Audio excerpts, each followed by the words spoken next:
Hi guys, আজি ৰৌ মাছ আৰু আম টেঙা মানে পিচিছোঁ এইখন চালনীত লৈ। আগতে কেতিয়াও খাই পোৱা নাই, মানে বৰালি মাছ দি খাইছোঁ, ৰৌ মাছ দি খোৱা নাই।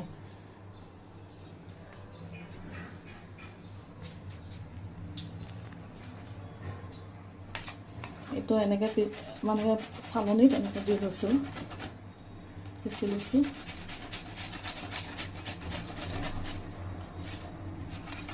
এনেকৈ পিচি ল'ম, পিচি লৈ পেলাই আপোনাৰ এই মাছ দি পেলাই এই মাছ দি বনাম, চাম কি হয়। তাৰপিছত আপোনালোকৰ ভিডিঅ'টো মই সেইলৈকে দেখাই থাকিম। মাছটো ফ্ৰাই কৰি আছোঁ, সেইটো মাছ ফ্ৰাই কৰি আছোঁ। অলৰেডি মোৰ মাছখিনি ভাজা হৈ গ'ল। এতিয়া যিহেতু আমৰ টেঙা দি বনাম ন, সেইকাৰণে কেইটামান পাঁচফোৰণ দিলোঁ। পাঁচফোৰণ দিয়াৰ পিছত এই আমখিনি মই কি কৰিলোঁ, মিক্সিত দি দিলোঁ। মিক্সিত দিয়াৰ পিছত ঢালি দিলোঁ।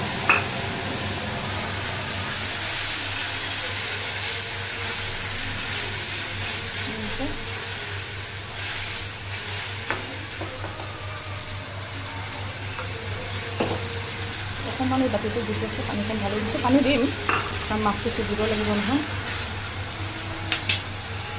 ইয়াতে মই 3টা কেঁচা জলকীয়া দিলোঁ, অকণমান হালধি দিলোঁ ৰঙচুৱা হোৱাকৈ, অলপ নিমখ দিলোঁ, এটা লৰাই দিলোঁ।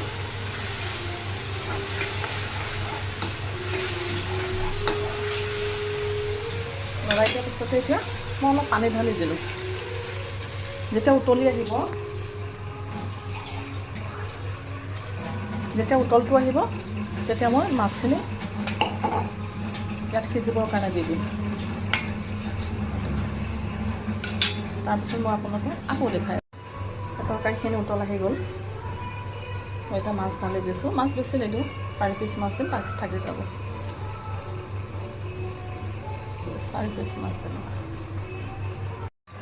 হাই গাইজ, মোৰ মাছৰ তৰকাৰী দেখিলে হৈ গ'ল।